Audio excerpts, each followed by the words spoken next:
Parking at the airport is not necessarily cheap, but $2,000 a day?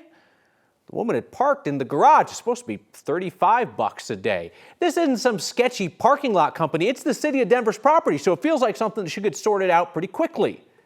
Our Steve Steger looks at why it wasn't.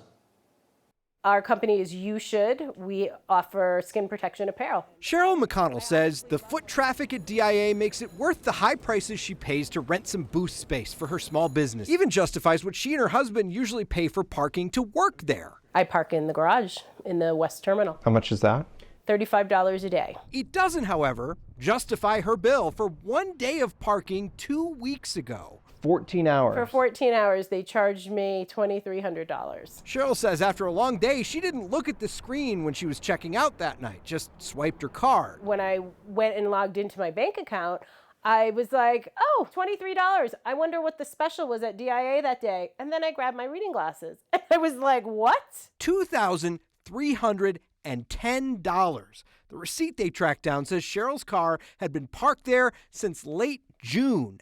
94,000 minutes, 65 days. If that sounds frustrating already, wait until you hear what it took to try to sort it out. Person who was on call, they said that we needed to go through the city of Denver. Called first thing on Tuesday morning. You're going to need to talk to another company, talk to another person. Was not helpful at all. Talk to a supervisor. Will have to be a case. Once the case is decided, then it would be 14 days. Remember, this is $2,300. How on earth could it take that long? He asked us if we expected to be bumped to the top of the list, which my husband responded, how big is the list? And he said that that was confidential. They have all the information. I'm sure they're going to make good on it. But why should it be this hard? In the end, it wasn't. Steve on Your Side asked DIA what happened here. They got us an answer within hours. They said they're refunding Cheryl immediately. Said the error was a glitch with their parking system, an unclosed ticket from back in June.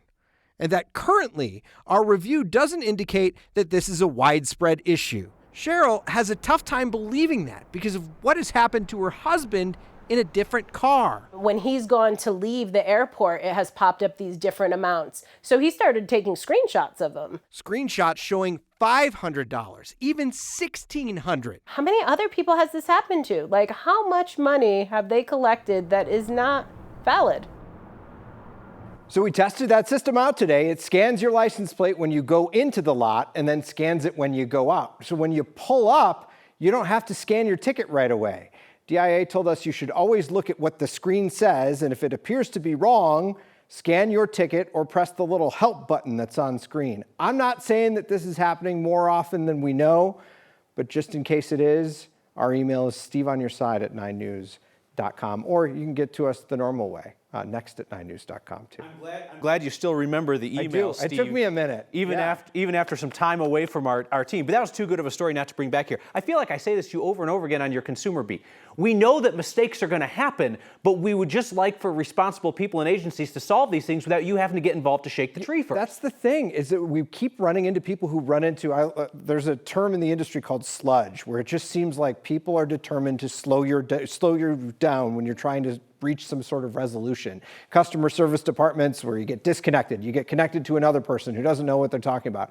It would just be nice if someone once would say, hey, $2,300 for a lot that's supposed to cost $35, you know what? We're going to refund it. We'll ask the questions later. Yep. That's why you're the sludge buster. Steve Steger, thank you. Yep.